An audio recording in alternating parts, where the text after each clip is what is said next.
Guys, ipakita ko lang sa inyo yung bahagi ng Phase 10 dito sa Barangay 176 kung anong meron dito sa aming lugar na ito, guys.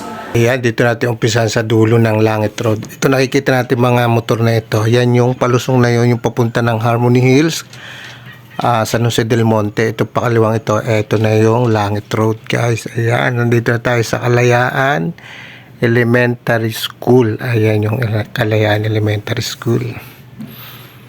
Ayan, guys, kita mo naman yan. Napakalaki nitong eskwelahan na ito dito sa Kalayaan. Ayan. Tapos lakad lang tayong bahagya dyan.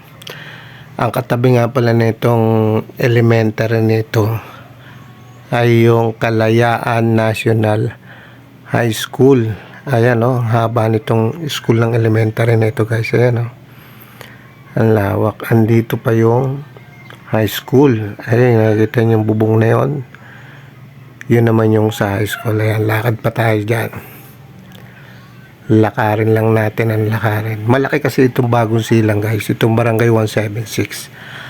Mula Phase 1 hanggang Phase 12, ganong kalaki itong bagong silang na ito. Ito papakita ko sa inyo ito. Maliit na portion lang ito ng Phase 10. Ayan. So, nandito yung pinaka-gate ng Kalayaan National High School. Ayan, guys, Kalayaan National High School. Ayan, katabi lang siya ng elementary, di ba? So, ayan, kita nyo naman yan. Ang lawak din ito. So, lakad pa tayo dyan. Lakad-lakad lang tayo dyan. Magkakatabi lang sila dyan, eh.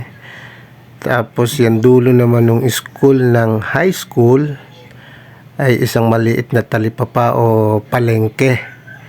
Yun, nakikita natin ay may bubong na yun. Yun, doon sa may kotse na yun, tapat na yan. Yan yung talipapa o market dito sa Kalayaan.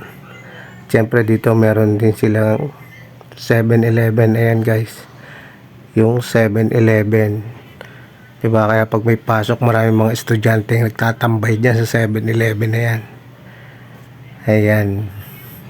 So, lakad-lakad lang tayo. Natatanaw nyo na yun.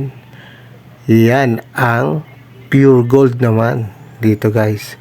Yung high school at saka ito Pure Gold, nasa pagitan nila yung palengke. Ayan. So, lakad pa tayo ulit dyan. Kung ikinamimili naman dito sa Pure Gold na to at yung binibili mo ay wala dyan, pwede ka naman lumipat dito sa may King Smart Supermarket. Ayan, meron dito King Smart. Ayan, kulay blue na yan, guys. Yan yung King Smart. Kung halimbawa namimili ka dyan sa Pure Gold, kinulang ka o wala dyan yung binibili mo, try mo dito, pakanan dito. Ayan, oh, King Smart. Ayan, yung kulay blue na yan, guys. Kaya napakarami ditong pwede mong pamilihan. Ayan, mamimili ka lang kung saan mo gustong bumili. Ayan to, ayan, oh, malaki din siya, guys. Ayan, oh. Diba? Tapos yung katabi naman nitong King Smart na ito ay eskwelahan ng college. Ayan, guys, yung entrance na itong King Smart na ito. Tabo na tayo itong sakyan, eh. Ayan, diyan ka naman papasok kung mamimili ka dyan. Ayan, guys, oh. Tapos yung katabi naman niya dito sa kabila, ayan, yung malaking building na yan. Yan naman yung sinasabi ko sa inyo, school ng kolehiyo o ng college. Ayan, diba? May kolehiyo na dito sa lugar namin. At ito naman yung bilihan ng mga plastic. Ayan, oh. Kung mga plastic, mahilig ka sa mga plastic, timba, planggana, tabo. Ayan, marami ka dyan, hanger, kung ano-ano klase ng mga panindin nila nandyan. Ayan, katapat lang siya nitong eskulahan ng college na yan. Ayan, guys, so ito yung top tech bilihan ng plastic.